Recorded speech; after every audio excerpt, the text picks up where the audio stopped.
नमस्कार, मैं हूं समीप राजगुरु। क्रिकेट की बात में आपका स्वागत है। हमारे साथ हमारे क्रिकेट एक्सपर्ट चेतन जी, यशपाल जी स्टूडियो में पहुंच चुके हैं। आप दोनों का स्वागत है, चेतन जी, यशपाल जी। और मुद्दा आप सबको पता है, आप देख रहे हैं इस बड़ी स्क्रीन पर, एक तो चोरी और उसके बाद सीना चोरी। यह है ऑस्ट्रेलिया का नया स्लेजिंग का तरीका।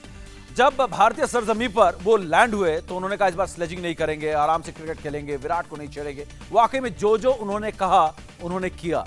लेकिन इस बार उनके पास ऐसा लगता है कि उनकी रणनीति जो थी वो कुछ और थी, और उन्होंने इस टेस्ट मैच में दिखाया, इससे पहले भी दिखाया। विराट कोहली टीम इंडिया के कप्तान ने उस चोरी को पकड़ भी ली, और उसके बाद जब शिकायत की तो ऑस्ट्रेलियाई जो है वो अकड़ रहे हैं। वो कह रहे हैं कि ये जो गलती है ये विराट की है, विराट बदतमीजी कर रहे हैं, हमने ऐसा कुछ नहीं किया।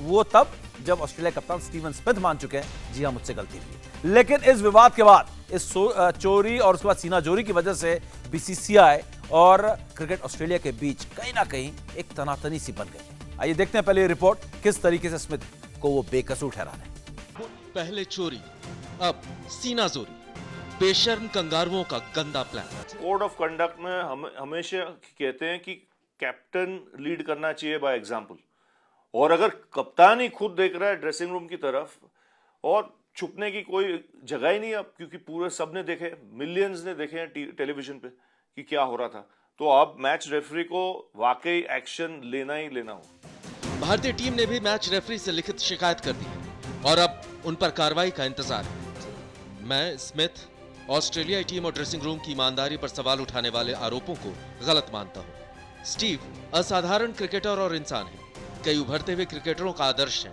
और हमें विश्वास है कि उसके कदम में कोई गलत इरादा नहीं था। Yeah, I obviously got hit on the pad and looked down to Petey, and Petey sort of said, "Look up there," and I turned around and said, "What do you reckon?" And that was a bit of a brain fade on my behalf, and yeah, shouldn't have done that.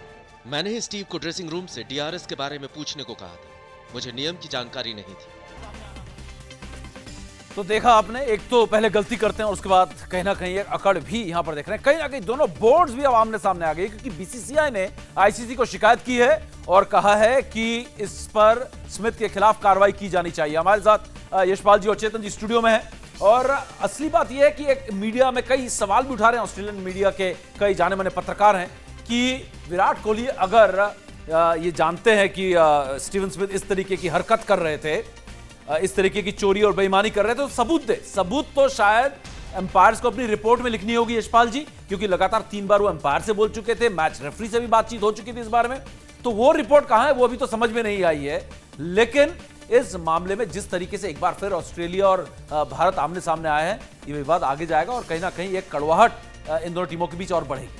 देखिए राजगुरु, हमने चर्चा कल जो कर रहे थे वो साफ कह दिया था कि ये उल्लंघन है, और ये स्मिथ ने मान लिया है, कबूलनामा है ये था, तो ये उल्लंघन है और इसके ऊपर कार्रवाई नहीं होना, मुझे लगता है कि मैं आईसीसी मैच रेफरी के ऊपर सवालिया निशान लगाऊंगा। और चेतन जी, अगर बात की जाए इस पूरे विवाद की, ऑस्ट्रेलिया बोर्ड का साथ खड़े हो जाना और कहना कि आदर्श हैं, आइडियल हैं, बड़े यंगस्टर्स के लिए रोल मॉडल हैं, स्मिथ ऐसा नहीं कर सकते हैं, कहीं ना कहीं ये जो चुभन है वो दिखती है।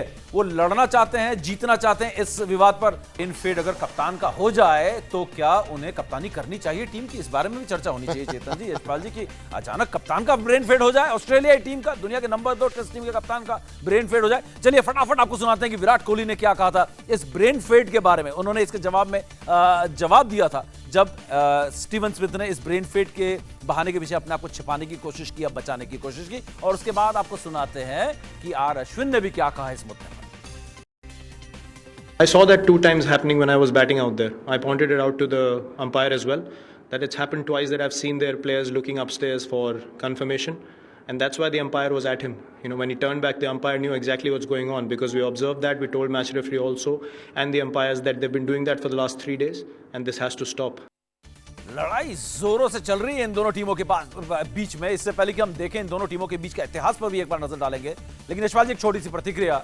आर अश्विन ने बड़ा जबरदस्त यहां अपनी टीम को जिताया, बल्कि बेईमानी भी पकड़ी। ये भी कप्तान का काम होता है, लीडर का काम होता है विरोधी टीम के, और विराट कोहली ने खूब पकड़ा है। और इसकी जो चिढ़ है ना, वो ऑस्ट्रेलिया को बहुत होने वाली है, और इसका असर दिखेगा जब भारत ऑस्ट्रेलिया खेलने के लिए सीरीज जाएगी। फिलहाल उसका हम इंतजार करेंगे, देखेंगे ऑस्ट्रेलिया में जाके क्या ऑस्ट्रेलिया कर लेता है भारत का। फिलहाल बात जरा इस विवाद से हटते हैं और बात करते हैं जोड़ी नंबर 1 की, और ऐसा क्योंकि भारतीय क्रिकेट इतिहास में पहली बार हुआ है कि हमारे 2 खिलाड़ी एक साथ सिंहासन पर विराज रहे हैं। 14 साल के आईसीसी रैंकिंग के इतिहास में पहली बार 2 स्पिनर्स एक साथ नंबर 1 की कुर्सी पर पहुंचे। आईसीसी 2016 के रैंकिंग में अश्विन नंबर 1 टेस्ट बॉलर बने। मौजूदा सीजन में अश्विन ने भले ही सबसे ज्यादा विकेट लिए हो, लेकिन जडेजा भी पीछे नहीं रहे।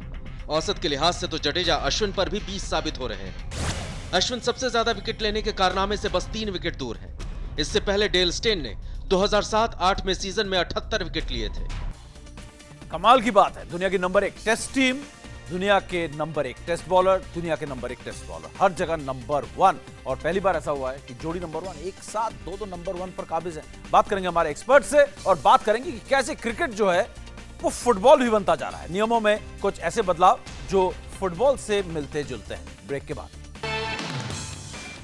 चलिए, क्रिकेट के नियमों में कुछ और बदलाव किए गए हैं और क्रिकेट के नियम ऐसे बदलते जा रहे हैं कि हर मैच में एक रूल बुक लेकर बैठना पड़ेगा। इंटरनेशनल क्रिकेट मैचों का अंदाज अब 1 अक्टूबर से थोड़ा और बदल जाएगा। क्रिकेट के नियम बनाने वाली संस्था मेलबॉर्न क्रिकेट क्लब के नियमों में कुछ बदलाव किए। ये सभी नए नियम 1 अक्टूबर 2017 से लागू होंगे।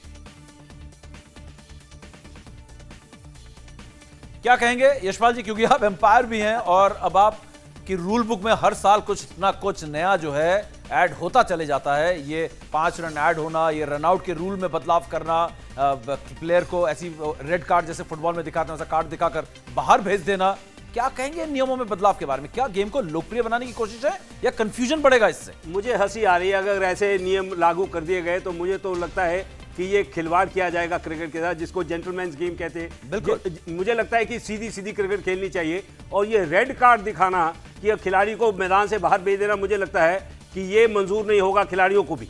नहीं, मंजूर तो करना पड़ेगा। जब ऐसे रूल आ गए क्रिकेट के और क्रिकेट को चलाने वाली संस्था ने रूल बना दिए तो ऐसे रूल चलेंगे ही। बल्ले का भी साइज का रूल बना दिया गया है, वो अच्छी बात है, लेकिन कई ऐसे रूल्स हैं जो शायद देखने वाले को और खेलने वाले को, स्मिथ ने कहा ना मुझे पता नहीं था रूल क्या कहता है डीआरएस में, तो इस तरीके से खिलाड़ी भी कंफ्यूज होंगे। मिलेंगे इस छोटे से ब्रेक के बाद।